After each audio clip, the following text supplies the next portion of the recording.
والصلاة والسلام على سيد الأنبياء والمرسلين وعلى آله وأصحابه الطيبين الطاهرين أما بعد فأعوذ بالله من الشيطان الرجيم بسم الله الرحمن الرحيم إن الدين عند الله الإسلام صدق الله العظيم غوث اعظم بمنی بے سر و ساما مددے قبلہ دی مددے کعبہ ایمان مددے انتظار کرم تست من عینی را اے خدا جو خدا بینو خدا دا مددے بگردہ بے بلا افتادہ کشتی ضعیفانو شکستہ رات کشتی بحق کے خواجہ عثمان ہارون مدد کن مدد کن مدد کن یا معین الدین چشتی انتہائی احترام و عقیدت کے ساتھ اپنے اور ساری کائنات کے مرکز عقیدت انیس بے کساں چارہ ساز درد مندہ ہم غریبوں کے غم گسار ہم فقیروں کی سرور شہر یار ارم تاجدار حرم نوبہار شفاعت شب اسرا کے دولہا نوشے بزم جنت دانائے سبل مولائے کل ختم الرسل خسرو خوباں سیاح لامکاں وجہ کن فکاں در اللہ المکنون سر اللہ المخزون عالم ما کانا وما یکون آب و دل انبیاء جانو دل اصفیاء مطلع ہر سعادت مقطع ہر سیادت خلاصہ کائنات فخر موجودات حضور احمد مجتبی محمد مصطفیٰ ارواحنا فدا صلی اللہ تعالی علیہ وآلہ وصحبہ وبارک وسلم کی بارگاہ بے کس پناہ میں جس طریقے سے پڑھاؤں سب مل کر بلند آواز سے میرے ساتھ پڑھیں الصلاۃ والسلام علیک یا رسول اللہ الصلاۃ والسلام علیک یا نبی اللہ الصلاۃ والسلام علیک یا حبیب اللہ وعلى آلك وأصحابك يا نور الله صلی اللہ تعالی علیہ وسلم نعمت بانٹتا جس سمت وہ ذیشان گیا ساتھ ہی منشی رحمت کا قلم دان گیا لے خبر جلد کے غیروں کی طرف دھیان گیا میرے مولا میرے آقا تیرے قربان گیا آہ وہ آنکھ کے ناکام تمنا ہی رہی ہائے وہ دل جو تیرے در سے پر ارمان گیا دل ہے وہ دل جو تیری یاد سے معمور رہا سر ہے وہ سر جو تیرے قدموں پہ قربان گیا انہیں جانا انہیں مانا نہ رکھا غیر سے کام انہیں جانا انہیں مانا نہ رکھا غیر سے کام للہ الحمد میں دنیا سے مسلمان گیا آج کی یہ محفل اس علاقے کے نوجوانوں نے یہاں کے علماء یہاں کے بھائی بہنوں نے سب نے مل کر خوش عقیدہ مسلمانوں نے بہت خوبصورت بڑی محنت سے محفل کا انعقاد کیا اور آپ بھی ماشاءاللہ موسم کی پرواہ نہ کرتے ہوئے بڑی تعداد میں موجود ہیں اگر بارش شام سے ہوتی تو کسی بھی جلسے میں لوگ پہنچتے ہی نہیں آپ جتنی بڑی تعداد میں پہنچے اس سے آپ کے عشق رسول کا پتہ چلتا ہے اس سے آپ کی نبی اور آل نبی کی وفاداری کا پتہ چلتا ہے جلسے والے جب بارش ہوتی ہے تو مایوس ہوتے ہیں اور کہتے ہیں کہ بھئی دعا کریں بارش رکے میں کہتا ہوں بارش رکنے کی دعا کبھی نہیں کرنا چاہیے کیونکہ جلسے کی ضرورت صرف مجھے اور آپ کو ہے لیکن بارش کی ضرورت چرندوں کو بھی ہے پرندوں کو بھی ہے جانوروں کو بھی ہے اللہ کی ساری مخلوق کو ہے پودوں کو ہے جلسے سال بھر ہوتے رہیں گے بارش سال بھر نہیں آئے گی اس لیے کبھی رکنے کی دعا نہیں کرنا چاہیے اور ہم کیوں رکنے کی دعا کریں کیونکہ موسم خراب فلائٹ والوں کا ہوتا ہے مومنوں کا موسم کبھی خراب نہیں ہوتا ہمارا جو موسم ہے سب اللہ کی طرف سے خوبصورت ہے بارش کا موسم ہمیں حضور کی زلفوں سے جو پانی کے قطرے ٹپکتے تھے اس کی یاد دلاتا ہے دھوپ کا موسم گرمی کا موسم حضور علیہ الصلوۃ والتسلیم کی زلفیں سنور کر جب سر پہ چلی جاتی تھی اس کی یاد دلاتا ہے سردی کا موسم حضور مسکراتے تھے تو ان کے مسکراہٹوں سے جو ٹھنڈک محسوس کی جاتی تھی اس کی یاد کو تازہ کرتا ہے۔ یہ سارے موسم محبوب کے ہیں۔ پھول کھلتے ہیں تو نبی کی مسکراہٹوں کی یاد دلاتے ہیں، پھول مرجھاتے ہیں تو حضور کے جلال اور غضب کی یاد تازہ کرتے ہیں۔ میرے امام کہتے ہیں وہی جل و شہر بشیر ہے، وہی اصل عالم دہر ہے، وہی لہر ہے، وہی بیر ہے، وہی پاٹ ہے، وہی دھار ہے۔ سب تو انہی کا جلوہ ہے۔ ہر پھول میں بو تیری، ہر شمع میں ذو تیری، بلبل ہے تیرا بلبل، پروانہ ہے پروانہ۔ مزید کہتے ہیں میرے امام انہی کی بو مایہ سمن ہے، انہی کا جلوہ چمن چمن ہے، انہی سے گلشن مہک رہے ہیں، انہی کی رنگت گلاب میں ہے۔ جب کبھی کسی محفل کو سجانے سے پہلے یا سجانے کے بعد یا محفل میں بارش ہو، دل چھوٹا نہیں کرنا۔ کیوں؟ جلسہ کس کا قبول ہوا نہیں ہوا کوئی گارنٹی سے نہیں بتا سکتا، لیکن رسول اللہ صلی اللہ علیہ وآلہ وسلم فرماتے ہیں جب تم نیک کام کرو اس کے شروع میں یا آخری میں یا اس کے درمیان بارش کا نزول ہو، سمجھ لو وہ تمہارا کام اللہ نے قبول فرما لیا۔ زندگی بھر جلسے کرتے رہے، کون سا قبول ہوا کون سا نہیں قبول ہمیں پتہ نہیں پتہ ہے، لیکن حضور کی حدیث کی روشنی میں جس میں بارش ہو گئی وہ قبول ہے۔ اب بتاؤ اس سے بڑی بات کیا ہے؟ بھائی 150 لوگ کم آئے تو چلے گا نا، لیکن قبولیت کی بشارت تو مل گئی نا، اس سے بڑی بات کیا ہے؟ اور پھر ہم تو کربلائی لوگ ہیں بھائی، ہم کربلا والے ہیں۔ ہم بتاتے ہیں جہاں پانی نہ آئے وہاں بھی ہم آل نبی کے ساتھ وفاداری کرتے ہیں، اور جہاں آ جائے وہاں بھی ڈٹ کر ہمارا آل نبی کے ساتھ وفاداری کرتے ہیں۔ پانی آئے تو بھی آل نبی کے ساتھ، نہ آئے تو بھی آل نبی کے ساتھ۔ تو ہم لوگ وہ لوگ ہیں الحمدللہ۔ میں نے ہمارے بھائی اسلم بھائی سے کہا کہ آئندہ جب بھی بارش کا موسم ہو تو ایسا واٹر پروف جو ہے وہ اسٹیج نہ بنانا، کیونکہ ہم لوگ حسینی لوگ ہیں۔ جو پبلک جس حالت میں ہوگی ہم بھی اسی حالت میں بیٹھیں گے۔ پبلک بھیگ رہی ہو تو ہم بھی بھیگیں گے، ہم کوئی آسمان سے تھوڑی اتر کے آئیں۔ حضور کے عشق میں پبلک دھوپ میں ہم بھی دھوپ میں، پبلک کھلے میدان میں ہم بھی کھلے میدان میں، پبلک بارش میں ہم بھی بارش میں۔ میں نے کہا نعت پڑھاؤ اور دوسرے اسٹیج کا انتظام کرو کھلے میں واٹر پروف میں نہیں بیٹھوں گا۔ پھر انہوں نے کہا اتنی جلدی انتظام نہیں ہو سکتا، تو میں نے کہا چلے کرسی کچھ آگے کر لیں، کیونکہ ہم وہ لوگ نہیں ہیں کہ پبلک کو بولو تم عشق رسول کے نام پہ مصیبتیں اٹھاؤ اور ہم راحتوں میں بیٹھے۔ نہیں، ہر مصیبت میں آپ ہمیں آگے دیکھیں گے انشاءاللہ، اس لیے کہ ہم امام حسین کے غلام ہیں، ہم رسول پاک کے غلام ہیں۔ آئندہ جب بھی آپ مجھے بلائیں، جو حالت پبلک کی ہو، پبلک کھلے میں ہم بھی کھلے میں، پبلک پنڈال میں ہم بھی پنڈال میں، اس نصیحت کو یاد رکھیں گے۔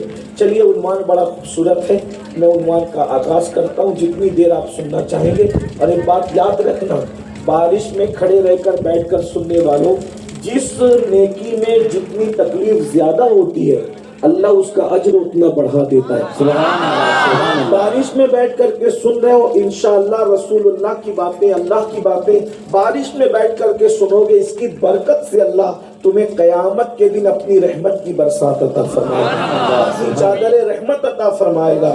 یہ بات کوئی چھوٹی موٹی نہیں ہے، یہ بات کوئی آسان دل کو بہلانے کے لیے نہیں ہے، یہ حقیقتیں ہیں۔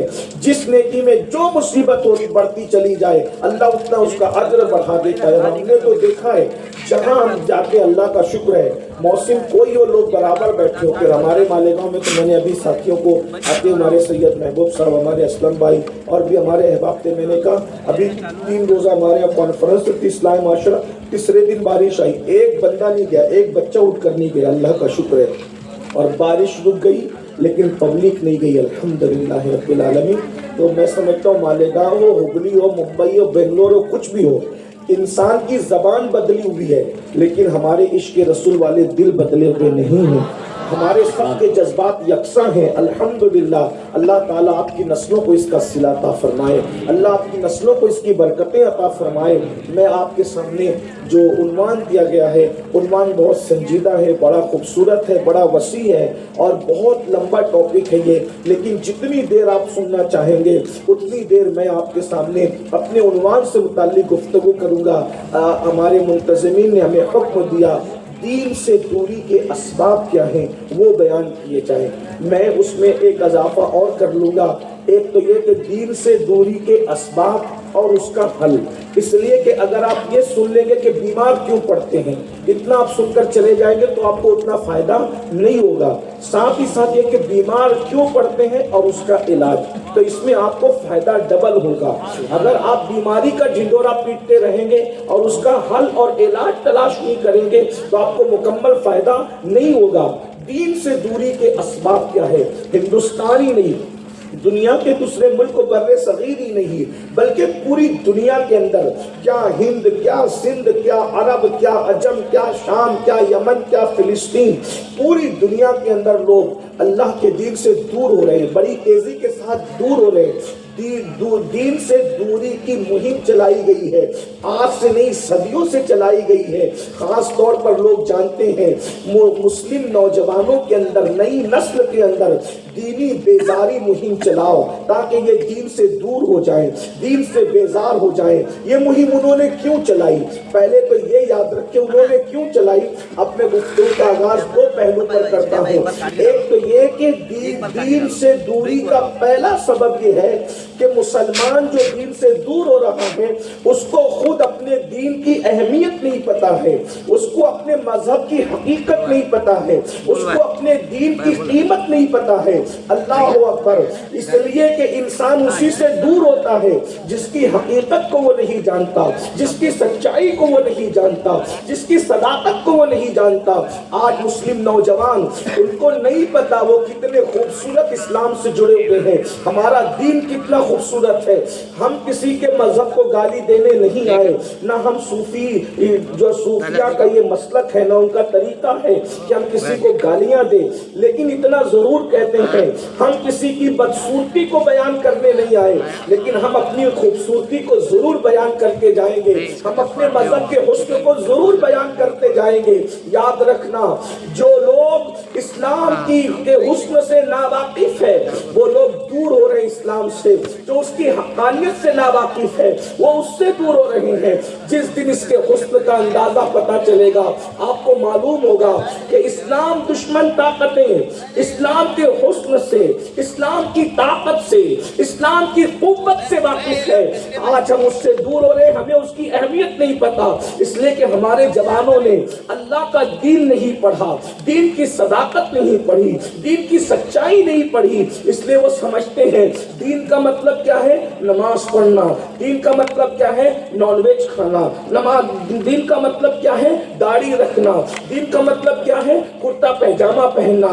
دین کا مطلب کیا ہے؟ ایک عید کر لینا، ایک بقرعید کر لینا اور اس کے بعد سب ختم. یاد رکھنا یہ دین کے ارکان ضرور ہے جو میں نے آپ کے سامنے پیش کیا. نماز اپنی جگہ حقیقت ہے، عیدین اپنی جگہ حقیقت ہے، اسی طریقے سے داڑھی ٹوپی اپنی جگہ حقیقت ہے. لیکن یہ دین کا ہے، آپ کو پتا ہے دنیا میں سب سے طاقتور اگر کوئی چیز ہے تو وہ اللہ کا دین ہے. جو واقعی اللہ کے دین کو اپنے سینے سے لگا لیتا ہے وہ کمزوریوں سے باہر نکلتا ہے، وہ بزدلیوں سے باہر نکلتا ہے، وہ اندھیرے سے باہر نکلتا ہے، وہ یقین کی راہ کا مسافر بنتا ہے، اس کے اندر یقین پیدا ہوتا ہے، وہ ناقابل تشکیل طاقت اور قوت بنتا ہے. آپ دین کو سمجھتے کیا ہے؟ اس لیے کہ جو دین پر ایمان لاتا ہے، جو دین کو مانتا ہے، اس کو پتا ہے کہ یہ دنیا کھیل ہے، یہ دنیا تماشا ہے، یہ دنیا لہو و لعب ہے، یہ دنیا ہمیشہ رہنے کی چیز نہیں ہے. ہاں یہ دنیا ایک خواب کی طرح ہے. دنیا اللہ اکبر جس طریقے سے انسان سوتے میں خواب دیکھتا ہے اور جب آنکھ کھلتی ہے تو کچھ نہیں ہوتا، اسی طریقے سے اس دنیا میں ہم جاگتی آنکھوں سے خواب دیکھ رہے ہیں. میری بلڈنگ ہے، میرا مکان ہے، میرے بچے ہیں، میری دکان ہے، میرے لیے جلسے میں نعرے ہیں، میرے لیے بڑے بڑے القابات ہیں، مجھے لوگ عزت سے دیکھ رہے ہیں، میرے ہاتھ چوم رہے ہیں، میں تو یہ بن گیا، میں تو وہ بن گیا. کھلی آنکھوں سے اللہ تمہیں اور ہمیں خواب دکھا رہا ہے. جب موت سے کی نیند سے آنکھیں بند ہوگی، نہ بلڈنگ ہوگی، نہ مکان ہوگا، نہ دکان ہوگی، نہ کاری ہوگی، نہ آگے پیچھے نعرے لگانے والے ہوں گے، نہ سیاسی لیڈروں کے نعرے لگانے والے ہوں گے، نہ مذہبی لیڈروں کے نعرے لگانے والے ہوں گے، نہ سیاسی لیڈروں کے ہار پہنانے والے ہوں گے، نہ مذہبی لوگوں کے گھر میں گلے میں پھول پہنانے والے ہوں گے. یعنی جیسے آنکھ کھلنے پر خواب ختم ہو جاتا ہے، ویسے موت سے جب آنکھیں بند ہوگی یہ خواب ختم ہو جائے گا. گا، کچھ نہیں ہوگا، ایک کفن کے اندر تمہیں اور ہمیں لپیٹ دیا جائے گا۔ اللہ اکبر، دیندار بھی ایک کفن میں لپیٹا جائے گا، دنیا دار بھی ایک کفن میں لپیٹا جائے گا۔ دیندار کی بھی کوئی پراپرٹی نہیں ہوگی، دنیا دار کی بھی کوئی پراپرٹی نہیں ہوگی، دیندار کے بھی کوئی القاب نہیں ہوں گے، دنیا دار کے بھی کوئی القاب نہیں ہوں گے۔ دیندار بھی اپنے بناوے گھر میں نہیں رہے گا، دنیا دار بھی اپنے بناوے گھر میں نہیں رہے گا۔ موت کے بعد شہر خاموشہ کے اندر، شہر خاموشہ کے اندر صرف 2 گز زمین، اللہ اکبر، بڑی بڑی بلڈنگیں بنانے والا بھی 2 گز زمین کے اندر دفن کیا جائے گا، بڑے سے بڑا کاروباری بھی 2 گز زمین کے اندر دفن کیا جائے گا، جھوپڑے میں رہنے والا بھی 2 گز زمین کے اندر دفن کیا جائے گا۔ جہاں کروٹ لینے کی جگہ نہیں ہے، جاؤ کسی بڑے سے بڑے مالدار کی قبر پہ بیٹھ کر کے دیکھ لو، وہاں کروٹ بدلنے کے لیے جگہ نہیں ہے۔ ارے جس کا باتھ روم 20 بائی 20 کا تھا، جس کا باتھ روم 30 بائی 30 کا تھا، جس کے باتھ روم سے خوشبو آتی تھی، جس کے باتھ روم میں تحفظات کی ساری چیزیں سجی ہوئی تھی، آج اس کی قبر ایسی ہے کہ کروٹ بدلنے کے لیے جگہ نہیں۔ چاہے شام کا بادشاہ ہو، یمن کا بادشاہ ہو، عرب کا بادشاہ ہو، عجم کا بادشاہ ہو، جا کر ان کی قبریں دیکھو، 2 گز زمین ہے، اس کے سوا کچھ نہیں۔ تو یہ دنیا کھیل ہے، جس دنیا سے دل لگا کر دین سے دور جا رہے ہو، یہ دنیا کھیل ہے، یہ دنیا تماشا ہے، یہ دنیا خواب ہے۔ حقیقت کیا ہے؟ حقیقت آخرت ہے۔ والآخرت خیر وابقا، آخرت باقی رہنے والی ہے، دنیا ختم ہونے والی ہے۔ اب سنو، دنیا میں مکان اس کو بھی ملا جو نچنیا تھا، دنیا میں دکان اس کو بھی ملی جو چور تھا، ڈاکو تھا، اللہ کا غدار تھا۔ دنیا اللہ سب کو دیتا ہے، دنیا کی دکانیں اللہ سب کو دیتا ہے، دنیا کا مکان اللہ سب کو دیتا ہے، دنیا کی جائیداد اللہ سب کو دیتا ہے، دنیا کی بازاری عزت اللہ سب کو دیتا ہے، مگر یاد رکھنا، دین سے دور جانے والی میرے قوم کے جوانوں، دین سے دور جانے والے میرے قوم کے جوانوں، دل کھول کر، کان کھول کر کے سن لو، دنیا کی نعمتیں سب کو ملتی ہے، مگر یہ دین کی اہمیت ہے۔ جو 2 گز زمین ہے قبر کی، وہ 2 گز زمین جنت کے باغوں میں سے باغ صرف اسی کی قبر بنائی جاتی ہے جو اللہ کے دین پر عمل کرتا ہے، جو اللہ کے دین سے وفاداری کرتا ہے، جو اللہ کے دین پر ایمان رکھتا ہے، جو اللہ کے دین کا دامن مضبوطی سے پکڑتا ہے۔ اللہ اکبر۔ پھر آپ کیا دیکھتے ہیں؟ صرف دین کی بنیاد پر، صرف ایمان کی بنیاد پر، صرف مسلک حق کی بنیاد پر، صرف سچی عقیدے کی بنیاد پر جس کو تم 2 گز زمین سمجھتے ہو، وہ 2 گز زمین نہیں ہوتی، بلکہ جنت اس کی قبر میں اتر آتی ہے۔ وہاں باغات بھی ہوتے ہیں، وہاں نہریں بھی ہوتی ہے، وہاں پر اللہ اکبر پھر کفن نہیں ہوتا بلکہ جنت کا لباس پہنایا جاتا ہے، وہاں جنت کا لباس پہنا دیا جاتا ہے۔ اور پھر قبر والے کی شان کیا ہوتی ہے؟ اس کی قبر اندھیرا نہیں ہوتی بلکہ ایک انجمن ہوتی ہے جس میں مصطفیٰ جان رحمت کبھی تشریف لاتے ہیں، جس میں کبھی پیر و مرشد تشریف لاتے ہیں، جس میں کبھی مولا علی تشریف لاتے ہیں، جس میں کبھی غوث اعظم اور غریب نواز تشریف لاتے ہیں۔ آپ سوچتے ہوں گے یہ کیا ہے؟ ہم نے کہا یؤمنون بالغیب، دین پر ایمان رکھ کر تو دیکھو، ایمان پر مضبوط کر کے تو دیکھو۔ اللہ اکبر۔ خدا کی عزت کی قسم، جاؤ اور جا کر کے کسی قبر والے سے اللہ کا واسطہ دے کر کے کہنا کہ تو مومن تھا تو مجھے آ کر کے خواب میں سچائی بتا۔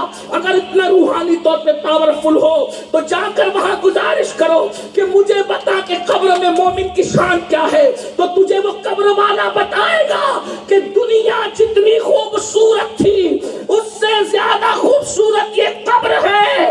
دنیا تو انسان کو، ہر انسان کو دوست اور دشمن کو ملتی ہے، مگر قبر میں راحت صرف دینداروں کو ملتی ہے، اسلام والوں کو ملتی ہے، کلمے والوں کو ملتی ہے، سچی عقیدے والوں کو ملتی ہے۔